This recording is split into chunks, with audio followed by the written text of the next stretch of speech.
یا وجیہ دینی والکرم۔ بسم اللہ الرحمن الرحیم۔ آج پھر ہم آپ کی خدمت میں حاضر ہوئے ہیں رمضان ٹرانسمیشن بہار سلطانیہ کے اس پروگرام کے اندر۔ تو آج ہمارے جو مہمان بنے ہیں اس پروگرام کے اندر میں ان کا تعارف کرواؤں گا انشاءاللہ تعالی، لیکن جو آج کا ہمارا موضوع ہے وہ بڑا اہم ہے اور انتہائی اہم موضوع ہے، اس کو آپ لازمی سنیں اور تاکہ جو ہم سے غلطیاں ہوتی ہیں، جو ہم غفلت برتتے ہیں، جو ہے ان کی ہمیں خبر ہو جائے۔ جو آج کا موضوع سیری و رفتاری کے حوالہ سے بڑا اہم موضوع ہے۔ تو آج کے اس پروگرام میں ہمارے مہمان بنے ہیں جناب علامہ عارف صدیقی صاحب، ماشاءاللہ بڑے تعلیم یافتہ، اور ان کی جو آپ کو میں ایجوکیشن بتاؤں تو انشاءاللہ کیونکہ یہ میرے دوست بھی ہیں، میرے بھائی بھی ہیں، تو ہمارے لیے خوش بختی ہے کہ ہمارے پروگرام میں تشریف لائے۔ مصروف زندگی ہے ان کی، تو یہ ماشاءاللہ حافظ قرآن بھی ہیں اور درس نظامی بھی ماشاءاللہ اس نے پورا کورس کیا ہوا ہے۔ شروع میں ان کا تعارف یہ ہے کہ حافظ قرآن آستانہ علیہ گلہار شریف کے زیر سایہ آپ نے قرآن مجید حفظ کیا، اس کے بعد درس نظامی بھی آستانہ علیہ گلہار شریف کے زیر اہتمام آپ نے حاصل کی، شروع میں جو درس نظامی، اس کے بعد آپ ماشاءاللہ مزید تعلیم کے لیے آپ جو ہے نا وہ گلزار حبیب میرپور میں آپ تشریف لے گئے، پھر وہاں سے آپ نے بیرا شریف کے وہاں سے آپ فارغ ہوئے، اس کے بعد مزید آپ نے اپنی تعلیم کو جاری رکھا ماشاءاللہ، تعلیم کے لیے کوشاں رہے ساری زندگی۔ اس کے بعد آپ master of philosophy M Phil in Islamic studies MUST university, پھر اس کے بعد آپ نے master of education Allama Iqbal open university سے کیا، اور اس کے بعد master of Urdu Punjab university سے کیا، اس کے بعد master of Islamic studies Azad Kashmir university سے کیا، اور اب بھی ان کی تعلیم جاری ہے، اور اب یہ doctor of philosophy P H D آپ کر رہے ہیں ماشاءاللہ۔ تو میں علامہ صاحب کا بڑا شکریہ ادا کرتا ہوں کہ وہ ہمارے اس پروگرام میں تشریف لائے علامہ صاحب، اور ان کے ساتھ ہمارے آج کے مہمان بنے ہیں علامہ حافظ اسرار صاحب، ماشاءاللہ آستانہ علیہ گلہار شریف کے زیر سائے میں آپ جو ہے نا وہ ڈیوٹی سر انجام دے رہے ہیں جامع مسجد کس چناتر بمبر عیدگاہ میں۔ تو آپ نے بھی ماشاءاللہ تعلیم جو ہے نا وہ شروع میں آستانہ علیہ گلہار شریف کے زیر اہتمام، پھر آپ گجرات چلے گئے، وہاں سے آپ نے تعلیم حاصل کی، تو اب آستانہ علیہ گلہار شریف کے زیر سائے میں ان کے فیضان میں رہ کر اپنی ڈیوٹی سر انجام دے رہے ہیں۔ تو اس پروگرام کا باقاعدہ آغاز ہم تلاوت قرآن سے کرتے ہیں، تو میں حافظ علامہ اسرار صاحب سے گزارش کروں گا کہ وہ قرآن پاک کی تلاوت سے اس پروگرام کا آغاز بھی کرے اور ساتھ ہی حضور کی بارگاہ میں مدح ثنائی بھی پیش کرے۔ اعوذ باللہ من الشیطان الرجیم،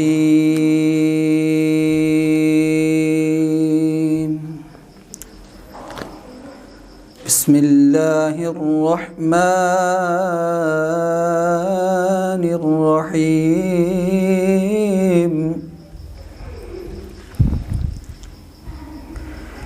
اذا جاء نصر اللہ والفتح ورأيت الناس يدخلون في دين الله أفواجا فسبح بحمد ربك واستغفره إنه كان توابا۔ سبحان اللہ سبحان اللہ، صدق اللہ العظیم۔ ماشاء اللہ، صلی اللہ علیہ یا رسول اللہ وسلم علیہ یا حبیب اللہ۔ بڑے اونچوں میں اونچا تجھ سے اونچا ہو نہیں سکتا، بڑے اونچوں میں اونچا تجھ سے اونچا ہو نہیں سکتا، خدا کہتا ہے اب دنیا میں تجھ سا ہو نہیں سکتا۔ سبحان اللہ، سبحان اللہ۔ خدا یکتا الوہیت میں، تو یکتا رسالت میں، خدا یکتا الوہیت میں، تو یکتا رسالت میں، اب کسی کو نبی ہونے کا دعویٰ ہو نہیں سکتا، کیا بات ہے، اب کانے کو نبی ہونے کا دعویٰ ہو نہیں سکتا، کیا بات، سبحان بڑے اونچوں میں اونچا تجھ سے اونچا ہو نہیں سکتا۔ سبحان اللہ، سبحان اللہ۔ بڑی محبت کی حاضری بھی پیش کر رہے تھے اور تلاوت قرآن، ماشاءاللہ۔ اللہ آپ کی آواز میں رحمت اور برکت عطا فرمائے، اور اللہ ہم سب کو قرآن پڑھنے کی بھی توفیق عطا فرمائے، آمین، اور ہمیشہ نعت کے ساتھ ہمیشہ محبت عطا فرمائے۔ آمین۔ تو ہم اپنے خاص مہمان کی طرف چلتے ہیں جو آج خصوصاً ہمارے مہمان ہیں، جناب علامہ حافظ عارف صدیقی صاحب کی طرف، کہ علامہ صاحب میں آج کا جو ٹاپک ہے، بڑا میں نے پہلے بھی عرض کیا، بڑا اہم ٹاپک ہے سحری اور افطاری۔ تو سحری اور افطاری کی سب سے پہلے فضیلت ہمارے ناظرین کو بتائیں کہ یہ سحری اور افطاری کی فضیلت کیا ہے، تو پھر اس کے آگے ہم بڑھتے ہیں اگلے سوال کی طرف۔ اعوذ باللہ من الشیطان الرجیم، بسم اللہ الرحمن الرحیم۔ رب اشرح لی صدری ویسر لی امری واحلل عقدۃ من لسانی یفقہوا قولی۔ الصلاۃ والسلام علیک یا سیدی یا رسول اللہ وعلی آلک وصحابک یا سیدی یا حبیب اللہ۔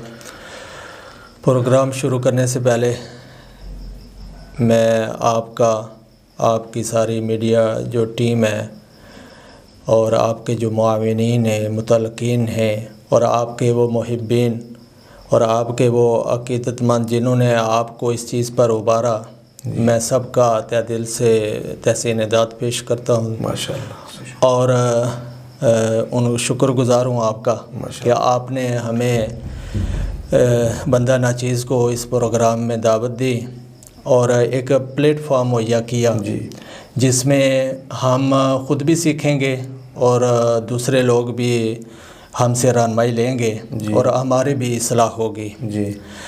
آپ نے میرا تعارف بہت لمبا کرایا ہے، تو اس میں کوئی ایسی چیز نہیں ہے، بندہ حاق ہے اور حاق میں ہی جانا ہے، اور یہ صرف فرضی اور دنیا کے ایک سسٹم ہے کہ اس میں جو ہے نا وہ ایک پیمانہ ہوتا ہے کہ کس نے کیا کر لیا ہے، ورنہ سب سے بڑی سعادت تو ہم میں یہی ہے کہ ہم نسبت والے لوگ ہیں۔ جی بالکل، اور حضرت صاحب گلہار شریف کی جو نسبت ہے، یہ ہمیں انشاءاللہ جو ہے نا وہ فنافی شیخ کی جو نسبت ہے وہ ہمیں اللہ اور اس کے رسول تک لے جاتی ہے، اور یہی ہمارا سب سے بڑا جو ہے نا وہ خزانہ ہے۔ جی بالکل بالکل۔ تو آپ نے سوال کیا سحری کے متعلق، سحری کی فضیلت کے متعلق، تو میں اپنے ناظرین کو، سامعین کو یہ بتانا چاہوں گا کہ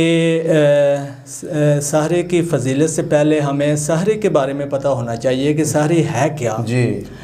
تو سحری سحر سے ہے، اس کی ایک لغوی تعریف ہے اور ایک اصطلاحی ہے۔ لغوی تعریف میں لسان العرب بڑی لغت کی مشہور کتاب ہے ابن منظور افریقی کی، تو وہ کہتے ہیں کہ سحری سحر سے ہے کیونکہ سحر جو رات کا جو انتہائی جو آخری وقت ہوتا ہے اس کو کہتے ہیں جی، کیونکہ یہ آخری وقت میں جو ہے نا وہ سحری کی جاتی ہے، کھانا کھایا جاتا ہے، تو اس لیے اس کو سحری کہا جاتا ہے۔ اصطلاح شریعت میں سحری روزے سے پہلے صبح صادق یعنی صبح فجر سے پہلے جو کھانا کھایا جاتا ہے اسے سحری کہا جاتا ہے۔ اس کے بارے میں بے شمار حدیث مبارکہ موجود ہیں، بے شمار فضائل موجود ہیں، متفقون علیہ احادیث مبارکہ موجود ہیں، جس میں سب سے پہلے حدیث پاک حضرت انس بن مالک رضی اللہ تعالیٰ عنہ ان کی کوٹ کروں گا۔ آپ فرماتے ہیں قال رسول اللہ صلی اللہ علیہ وآلہ وسلم تسحروا فإن السحور برکۃ۔ ماشاءاللہ، یہ امام بخاری نے بھی اور امام مسلم نے دونوں نے اس حدیث پاک کو روایت کیا، متفقن علیہ حدیث ہے۔ اس میں فرمایا گیا کہ نبی کریم صلی اللہ علیہ وآلہ وسلم نے فرمایا کہ تم سحری کا کھانا کھایا کرو، بے شک اس میں برکت ہے، اس میں برکت ہے۔ سبحان اللہ۔ اسی طرح حضرت ارباز بن ساریہ رضی اللہ تعالیٰ عنہما آپ روایت فرماتے ہیں کہ دعانی رسول اللہ صلی اللہ علیہ وآلہ وسلم، نبی کریم صلی اللہ علیہ وآلہ وسلم نے مجھے پکارا، مجھے بلایا الی السحوری، سحری کا کھانا کھانے کے لیے، پھر رمضان المبارک میں، تو فقال، پس نبی کریم صلی اللہ علیہ وآلہ وسلم نے فرمایا حلم غداء البرکہ، غداء المبارک، ماشاءاللہ، فرمایا کہ تم آؤ اور یہ برکت والا کھانا ہے، اس میں تم شامل ہو۔ سبحان اللہ۔ تو ارباز بن ساریہ رضی اللہ تعالیٰ عنہ فرماتے ہیں کہ میں پھر اس میں شامل ہوتا۔ چلو، حضرت عمر بن العاص رضی اللہ تعالیٰ عنہ آپ فرماتے ہیں کہ فصل بین صیامنا و بین اہل الکتاب، کہ ہمارے درمیان نبی کریم علیہ الصلوۃ والسلام نے فرمایا کہ ہمارے درمیان اور اہل کتاب کے درمیان یہی اکلہ السحر، فرمایا کہ یہی جو سحری ہم کھاتے ہیں یہی ایک بہت بڑا فرق ہے۔ ماشاءاللہ، کیونکہ جو یہود و نصارہ تھے وہ سحری جو ہے نا وہ جب تارے نظر آ جاتے تھے تو اس وقت وہ سحری کرتے تھے، تو اس سے یہ ایک جو ہے نجوم پرستی کا ایک نا ان کا مذہب ظاہر ہوتا ہے، تو اس وجہ سے اس سے بھی فرمایا گیا کہ یہ جو سحری کرنا ہے یہ نبی کریم علیہ الصلوۃ والسلام کہ آپ نے فرمایا کہ یہ سنت ہے، مستحب ہے، واجب ہے، تو اس کے بارے میں گزارش ہے کہ جہاں پر نبی کریم علیہ الصلوۃ والسلام نے اتنے فضائل بیان فرمائے، تو ایک عاشق مصطفیٰ، عاشقان مصطفیٰ کے لیے اور عاشق مصطفیٰ کے لیے اس سے بڑی کیا بات ہوگی کہ نبی کریم علیہ الصلوۃ والسلام نے فرما دیا کہ اس میں برکت ہے۔ تو جب حضور نے فرما دیا کہ اس میں برکت ہے تو پھر اس پر اور کوئی چیز رہ ہی نہیں جاتی ہے۔ لیکن اس پر جو علماء کا جو فتویٰ ہے وہ یہ ہے کہ یہ واجب نہیں ہے، بعض علماء نے کہا کہ یہ سنت ہے، بعض علماء نے کہا کہ یہ مستحب ہے۔ علامہ نووی رحمۃ اللہ علیہ آپ فرماتے ہیں کہ یہ مستحب ہے۔ اسی طرح اور جو اس میں الموسوعۃ الفقہیہ میں اس فتاوی میں جو ہے یہ فرمایا گیا ہے کہ یہ سنت بھی ہے، اور ابن منذر نے کہا ہے کہ اس پر مستحب پر اجماع ہے۔ ماشاءاللہ، لیکن میں اس قول کو لوں گا جو علامہ ابن حجر عسقلانی رحمۃ اللہ تعالیٰ علیہ نے کوٹ کیا ہے۔ انہوں نے فرمایا کہ سحری کرنے کی وجہ سے چند ایک چیزیں ہوتی ہیں، اس میں سب سے پہلی یہ چیز ہے کہ یہ اتباع سنت ہے، اور دوسرا یہ ہے کہ سحری کرنے سے انسان کے اندر طاقت آتی ہے، اور جب انسان کے اندر طاقت آئے گی تو انسان عبادت بڑے زور و شوق اور بڑے پرجوش ہو کر کرے گا۔ پھر اس میں یہ ہے کہ جب رمضان المبارک میں صبح جب بندہ سحری کرتا ہے تو سحری کرنے کی وجہ سے پھر اگلے روزے کے لیے بھی اس میں ترغیب ہوتی ہے، اس میں اس کا شوق بڑھتا ہے۔ اور یہ بھی فرمایا گیا ہے، ابن حجر عسقلانی فرماتے ہیں کہ جب انسان سحری کرتا ہے تو اس کی وجہ سے وہ جو وقت ہوتا ہے والمستغفرین بالاسحار، جو سحری کا جو وقت ہوتا ہے وہ بڑا دعاؤں کے لیے بڑا مستجاب الدعوات ہوتا ہے. بالکل. تو اس وقت جب انسان اٹھتا ہے تو اللہ کی بارگاہ میں گڑ گڑاتا ہے، سر بسجود ہوتا ہے، پھر سحری کرتا ہے، تو اس کی وجہ سے پھر اللہ تعالیٰ اس پر عنایات کے دروازے کھول دیتا ہے. اور سحری کے بارے میں تو یہ تو بات ختم ہو گئی، یہ بات اس بات کے بعد کہ نبی کریم علیہ الصلوۃ والسلام نے فرمایا کہ اس میں برکت ہی برکت ہے. بے شک بے شک. علامہ صاحب اگلے سوال کی طرف بڑھتے ہیں. بڑا اہم اور فقہی مسئلہ ہے کہ سحری کا جو صحیح وقت کیا ہے، کیونکہ بعض لوگ ہمارے معاشرے میں یہ ہوتا ہے کہ ایک ٹرینڈ بنا ہوا ہے کہ جب اذانیں ہوتی رہتی ہیں، اذانوں کا ٹائم اکٹھا نہیں ہوتا، کئی جگہ سے 2 منٹ پہلے ہوتی ہے، کہ کچھ 30 سیکنڈ پہلے ہوتی ہے، 30 سیکنڈ بعد ہوتی ہے، اور یہاں تک بھی ہم نے سنا ہے کہ جی آخری اذان تک بندہ کھا سکتا ہے، جی کوئی حرج نہیں ہے. کئی جگہ اذان ہوتی ہے، کئی جگہ سائرن ہوتا ہے. تو اس کی تھوڑا ڈیفینیشن بتا دیں کہ کیا صحیح جو وقت ہے کس پر اعتبار کیا جائے گا؟ کیا کوئی پہلی اذان پر جو آخری اذان ہوتی ہے یا سائرن پر؟ یہ تفصیل سے ضرور. جی، قرآن مجید میں سورہ البقرہ میں ارشاد فرمایا گیا کلوا واشربوا حتی یتبین لکم الخیط الابیض من الخیط الاسود من الفجر ثم اتموا الصیام الی اللیل. جی، کہ کھاتے رہا کرو، پیتے رہا کرو یہاں تک کہ سفید ڈورا رات کے سیاہ مائل ڈورے سے نمایاں ہو جائے، اور پھر رات کا تک اپنا روزہ پورا کرو. تو اس کے بارے میں حضرت سہل بن سعد رضی اللہ تعالیٰ عنہ آپ فرماتے ہیں کہ شروع میں ایسے ہوا کہ جب لفظ من الفجر یہ لفظ نازل نہیں ہوا تھا تو اس وقت کچھ لوگ ایسے کرتے تھے کہ وہ اپنے پیر کے ساتھ، مختلف روایات ہیں، کچھ کہتے ہیں اپنے سرہانے کے نیچے رکھتے ہیں، کچھ کہتے ہیں اپنے پاؤں کے ساتھ ایک سفید اور ایک سیاہ داغا باندھ لیتے، اور جب اس میں موافقت نظر آتی، وہ نظر آتے تو اس پر وہ کہتے کہ یہ اب روزہ بند کرنے کا وقت ہو گیا ہے. لیکن جیسا کہ آپ نے کہا ہے یہ بڑا بہت ضروری مسئلہ ہے، اور یہاں پر اکثر ہمارا اسی وجہ سے ہمارا روزہ ضائع بھی ہو جاتا ہے. اس پر بہت زیادہ توجہ دی ہے فقہاء کرام نے کہ کیونکہ یہ جو معاملہ بڑا نازک ہے، اس میں علماء کرام کا، کیونکہ آپ جانتے ہیں کہ ایک صبح صادق ہے، ایک صبح کاذب ہے. اب جو اذان ہوتی ہے وہ فجر کا وقت شروع ہونے کے بعد ہوتی ہے، اور جو روزہ ہے وہ ہم پہلے بند کرتے ہیں. اس ایک سادہ سی مثال ہے، آپ جو پڑھتے ہیں نیت کرتے ہیں تو ہم کہتے ہیں کہ وَبِصَوْمِ غَدٍ نَوَيْتُ مِنْ شَهْرِ رمضان، میں کل کے روزے کی نیت کرتا ہوں. تو اگر وہ اگلا دن شروع ہو جاتا ہے تو پھر وہ اس کی نیت کا کیا معیار ہے؟ یعنی پہلے آپ یہ سوچیں کہ پہلے جو ہے وہ روزہ یعنی صبح فجر سے پہلے روزہ کو بند کیا جاتا ہے. اب یہاں پر بھی 3 مراتب ہیں. نیت ہے تو نیت میں ارادہ کا نام ہوتا ہے، اس میں لازمی نہیں ہے کہ آپ زبان کے ساتھ کریں. تو اس میں 3 نیتیں کر سکتے ہیں.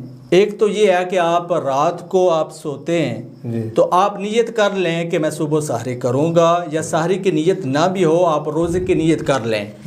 تو اس کے بعد وہ نیت کیسے ہوگی؟ وہ اس طرح ہوگی وَبِصَوْمِ غَدٍ نَوَيْتُ مِنْ شَهْرٍ، میں کل کے روزے کی نیت کرتا ہوں. لیکن جب آپ سحری کرتے ہیں اور وہ وقت صبح فجر شروع ہونے والا ہے تو آپ کریں گے نیت کہ میں روزہ رکھنے کی نیت کرتا ہوں. لیکن اگر آپ صبح آپ کو جاگ نہیں آتی ہے، آپ سوئے رہتے ہیں، اور آپ نصف نہار جو شرعی ہے یعنی زوال کا جو وقت ہے وہ نصف نہار شرعی جو ہے وہ اس کی قید ہے کہ وہاں تک وہ نصف نہار شرعی ہے. تو اس سے پہلے اگر آپ نیت کرتے ہیں تو وہ نیت یہ ہوگی آپ بغیر کھائے پیے صبح فجر کے بعد سے بغیر کھائے پیے آپ سوئے رہے ہیں تو آپ نیت کرتے ہیں تو وہ نیت اس طرح سے ہوگی کہ میں نے صبح سے فجر روزے کی نیت کی. تو یہ معاملہ ہے. تو اس میں اگر کوئی بندہ صبح اذان کا اعتبار نہیں کیا جائے گا, سائرن کا اعتبار نہیں کیا جائے گا. اور آج کل یہ بہت اہم مسئلہ ہے کہ علم توقیت کا ادراک نہ رکھنے والے ایک عام سا سبزی یا اپنے ایڈورٹائز کے لیے یا اپنی مارکیٹنگ کے لیے وہ بھی کسی پرنٹر یا پرنٹنگ پریس میں جا کر وہ اپنا ایک اشتہار جس میں رمضان المبارک کی پوری ڈیٹیل ہوتی ہے, اسے یہ نہیں پتہ ہے کہ یہ کون سے ایریے کا ہے, یہ کہاں کا ہے, اور وہاں پر وہ وقت کب شروع ہوتا ہے, کب غروب ہوتا ہے سورج کا, اور علم توقیت کا اسے بالکل جو ہے وہ شروع سے نہیں پتہ ہوتا ہے. تو وہ جب یہ ایسی چیزیں جب وہ چھپوا کر وہ اپنی ایڈورٹائزنگ کے لیے کرتے ہیں تو جو عام اور سادہ لوگ ہوتے ہیں ہمارے بھائی دوست وہ اس سے پھر اپنے روزے ضائع کر بیٹھتے ہیں. تو ان کے لیے ہمارے اس پلیٹ فارم سے ایک مشورہ ہے کہ آپ علماء کرام سے, مستند علماء کرام سے جو ہے وہ رمضان المبارک کے بارے میں جو نماز اوقات ہے اور سحری اور افطاری کے جو اوقات ہیں وہ آپ وصول کریں اور ان کے مطابق جو ہے وہ روزے کی سحری اور افطاری کریں. ماشاءاللہ, سبحان اللہ. علامہ صاحب یہ ہے کہ دیکھیں بڑا اچھے طریقے سے آپ نے ہماری اصلاح کی اور جتنے بھی ہمارے ناظرین سننے والے ہیں کہ اس سحری سے پہلے جو دعا کی جاتی ہے یعنی وہ بڑی قبولیت کا وقت ہوتا ہے. تو جب بندہ اٹھتا ہے تو ویسے تو عام لوگوں کو یہ بھی کہتے ہیں کہ آپ پہلے وضو کریں, وضو کر کے آپ سحری کریں گے تو اس کے برکات کچھ اور ہی ہیں. تو سحری سے پہلے جب ہم جو ہے کھانا کھانے کے سے پہلے نفل پڑھ کے دعا کرتے ہیں, اس دعا کے حوالے سے کچھ اس کی جو برکات ہے. بھائی یہ تو ہے کہ دعا اللہ تعالیٰ کے ہاں وہ پسندیدہ عمل ہے, جب بھی آپ مانگیں گے اللہ رب العزت اس کو قبول فرمائیں گے. لیکن جو سب سے جو ایک کہتے ہیں سناٹے میں اور ہر جگہ ہر بندہ سویا ہوا ہے, ہر مخلوق سوئی ہوئی ہے, ہر کائنات میں ہر نظام جو ہے نا وہ آرام میں ہے. اور قرآن فرماتا ہے والمستغفرین بالاسحار, کہ اس وقت جو لوگ اٹھ کے اللہ کی بارگاہ میں جھک جاتے ہیں تو ان کی بڑی جو ہے نا وہ قیمت لگتی ہے. کیونکہ بعض علماء کرام فرماتے ہیں کہ اس والمستغفرین بالاسحار سے مراد رات کا وہ تہائی حصہ ہے سونے کے بعد جاگ کر جس میں تہجد پڑھی جاتی ہے.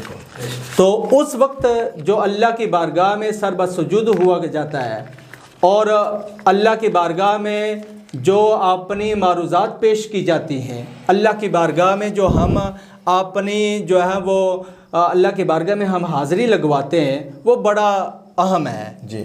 اور اس کے بارے میں نبی کریم صلی اللہ علیہ وآلہ وسلم نے ارشاد فرمایا کہ اللہ رب العزت کی طرف سے کچھ ایسے اوقات ہیں جس میں اللہ رب العزت صدائیں لگاتا ہے کہ مجھے بلاؤ, مجھے پکارو, میں تمہاری پکار سنتا ہوں.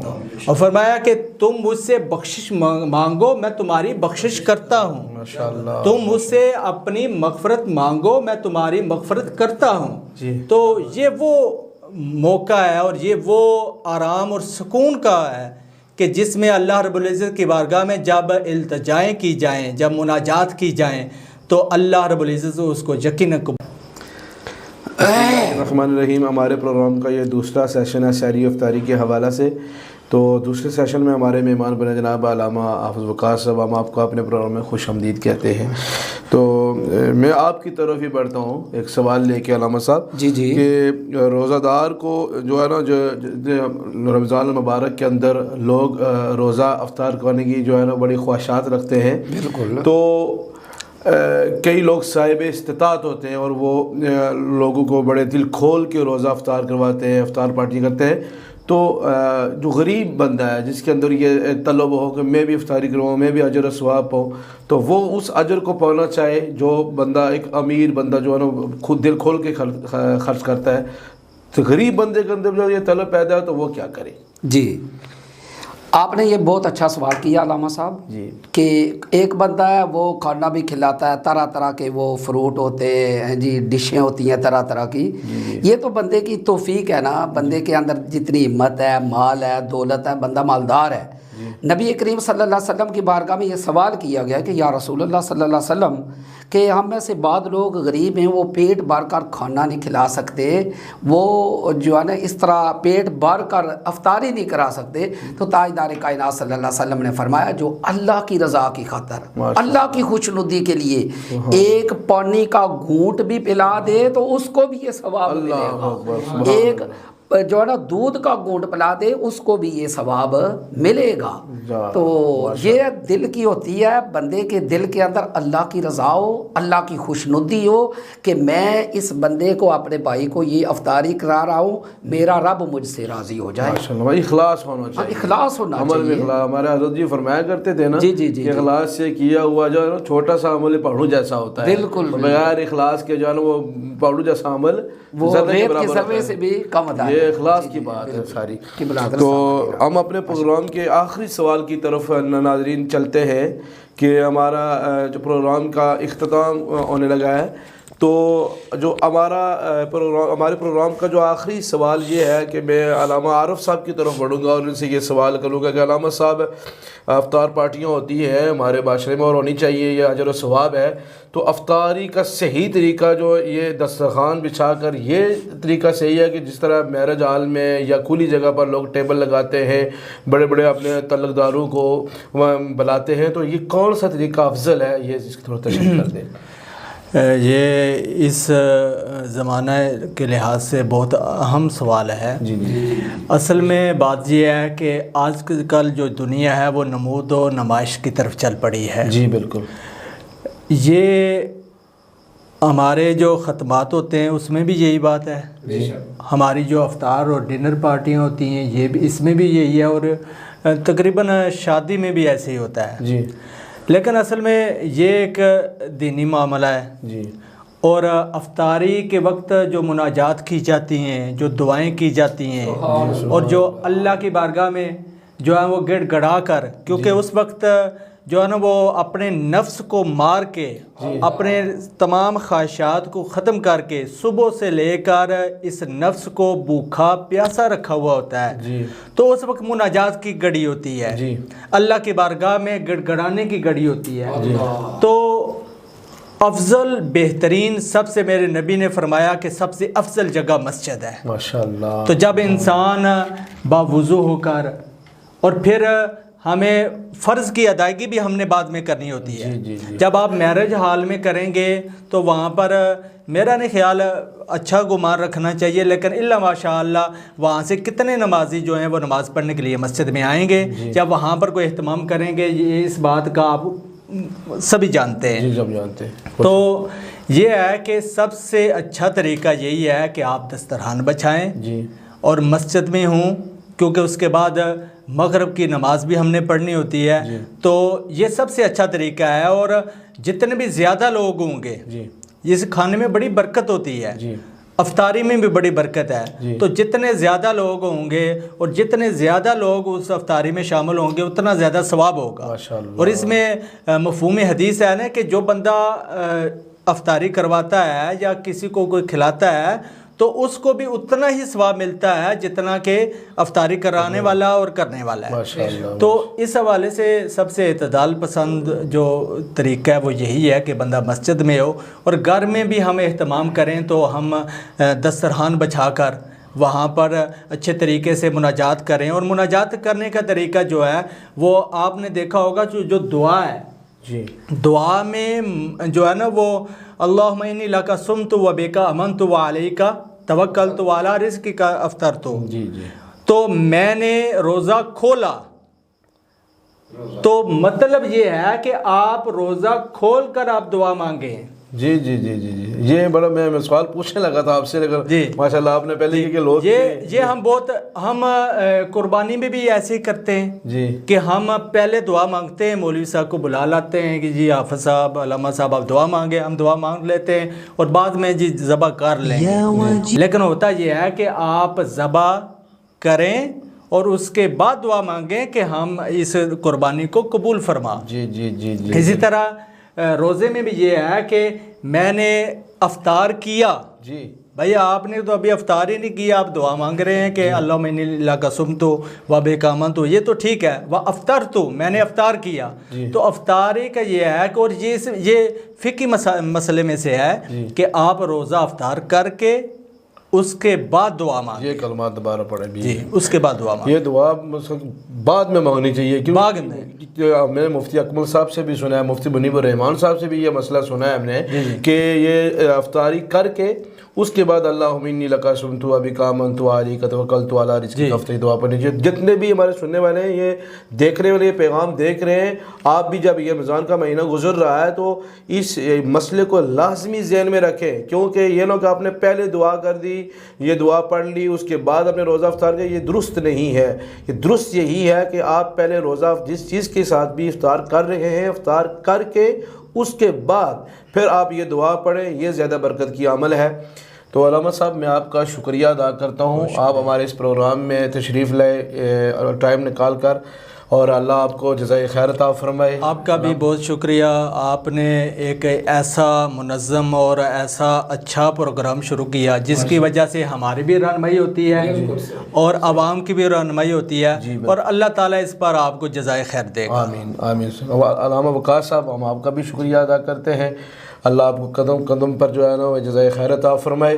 تو سامعین و ناظرین، آپ نے یقیناً یہ پروگرام سنا ہوگا اور سن رہے ہیں، تو انشاءاللہ تعالی یہ پروگرام کا سلسلہ جاری ہے، اور پورے رمضان المبارک میں ہم انشاءاللہ تبارک و تعالی آپ کی خدمت میں حاضر ہوں گے مختلف موضوعات کے ساتھ، علماء اکرام کے ساتھ انشاءاللہ علم کی باتیں ہوں گی، حدیث کی باتیں ہوں گی، قرآن کی باتیں ہوں گی، انشاءاللہ آپ سے ملاقات ہوتی رہے گی۔ تو آپ دیکھتی رہیے یہ پروگرام رمضان ٹرانسمیشن بہار سلطانیہ کی صورت میں۔ اللہ آپ سب کا نگہبان ہو، انشاءاللہ پھر ملاقات ہوگی اگلے پروگرام میں۔ جی، آپ نے جو اس میں جو نقطہ اٹھایا تھا سوال کا، جی، وہ کہ سحری کرنا باوضو کرنی چاہیے، باوضو بنانی چاہیے، یا اس میں کیا ہے؟ تو اس کے لیے عرض ہے کہ وضو اللہ تعالیٰ کی بہت بڑی نعمت ہے۔ آپ کوئی بھی نیک کام کرتے ہیں تو وضو کریں گے تو اس میں برکت ہوگی، لیکن سحری کا وقت جا رہا ہے اور صبح فجر ہونے والی ہے، تو اس میں یہ ہے کہ آپ وضو نہ بھی ہو، اور وضو اس کے لیے کوئی مستحب یا سنت یا واجب یا فرض کے زمرے میں تو نہیں ہے۔ سحری جو ہے وہ سنت بھی ہے، مستحب بھی ہے، تو آپ جو ہے وہ سحری کریں، اور اگر اس میں کوئی جو ہے وہ اہل جنابت ہے تو اس کے لیے بھی یہ ہے کہ وہ سحری کھائے، پکائے، اور وہ سارے لوازمات کرے، اور اس کے بعد جو ہے نا وہ آپ نے جو ہے نا وہ غسل کرنا ہے تو کرے۔ اس میں کوئی مذائقہ نہیں ہے کہ آپ سحری کریں، روزہ رکھیں، اور اس کے بعد جو ہے وہ غسل کریں۔ ٹائم کی اگر قلت ہے تو ٹائم کی قلت ہے، ٹائم اگر ہو تو پھر ہم یہ دونوں چیزیں ٹائم کی قلت ہے۔ علماء کرام فرماتے ہیں کہ ہاں، اگر ایک انسان جنبی ہے، اس پر غسل فرض تھا، تو ایک نماز کا وقت نکل گیا، تو پھر یہ مکروہ تحریمی ہے۔